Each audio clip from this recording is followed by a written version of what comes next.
महाराष्ट्र में मंत्री और शिंदे गुट के नेता तानाजी सावंत के बयान से सियासी बखेड़ा खड़ा हो गया है।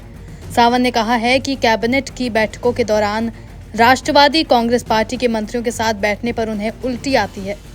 महाराष्ट्र के महायुति महागठबंधन में फिर बवाल मच गया है। एक कार्यक्रम के दौरान तानाजी ने कहा था कि एनसीपी मंत्रियों के बगल में बैठता हूं तो उल्टी आती है। गौरतलब है कि भाजपा मुख्यमंत्री एकनाथ शिंदे के नेतृत्व वाली शिवसेना और अजीत पवार की अगुवाई वाली एनसीपी राज्य में सत्तारूढ़ महायुति गठबंधन में साझेदार है। तानाजी के इस बयान पर तगड़ी प्रतिक्रिया आई है।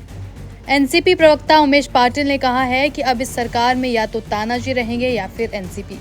उमेश पाटिल ने आगे कहा कि हम अपने राष्ट्रीय अध्यक्ष अजीत पवार और दूसरे सीनियर लीडर्स से रिक्वेस्ट करते हैं कि कैबिनेट छोड़ दें।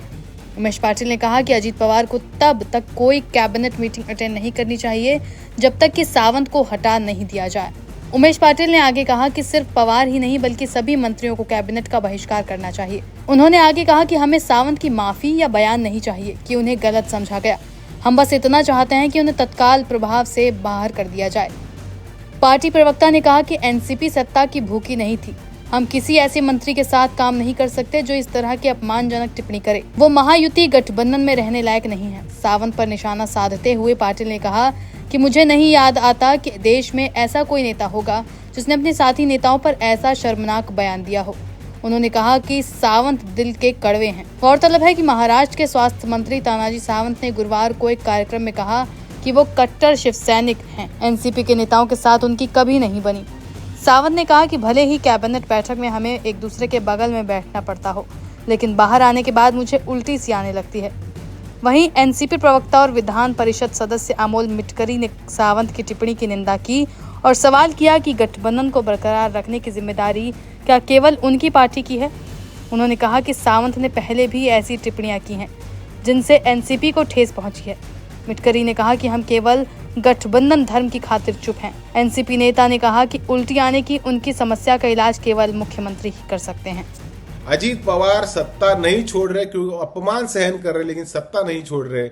इस प्रकार अजीत पवार के विचारों का पतन होगा ऐसा मुझे कभी लगा नहीं था। अजीत पवार जी जब राष्ट्रवादी शरद चंद्र पवार पार्टी में थे, हमारे नेता थे, हम उनके विचारों से प्रभावित थे और उनके बगल में बैठने के लिए हम सब कार्यकर्ता बड़े उत्सुक थे। लेकिन आज की सरकार में अजीत दादा शामिल हैं, उनके सहयोगी मंत्रियों को उनके बगल में बैठना पसंद नहीं, नागवार है। बाहर आने के बाद उनको उल्टियां हो रही है। मुझे लगता है कि अजीत पवार जी की पार्टी का स्वाभिमान पूर्ण रूप से खत्म हो चुका है।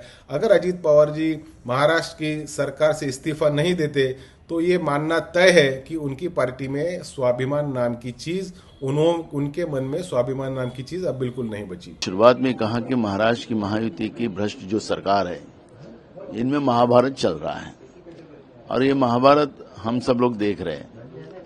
लेकिन हम जब बात करते तो हम आरोप लगाते हैं, ऐसा आपके मीडिया के माध्यम से वस्तुस्थिति हमने रखी है। अभी तो बहुत सारी घटनाएं आगे आगे होने वाली है। भुजबल एक तरफ रहते, उनका आधा मंत्रिमंडल एक तरफ रहता है, तो वो भी चल रहा है। तो ये देखिए अब क्या क्या होता है। लेकिन महाराष्ट्र की प्रतिमा मलिन करने का जो पाप जो बीजेपी और उनके साथी लोग कर रहे हैं, वो कदापि महाराष्ट्र की जनता सहन नहीं करेगी।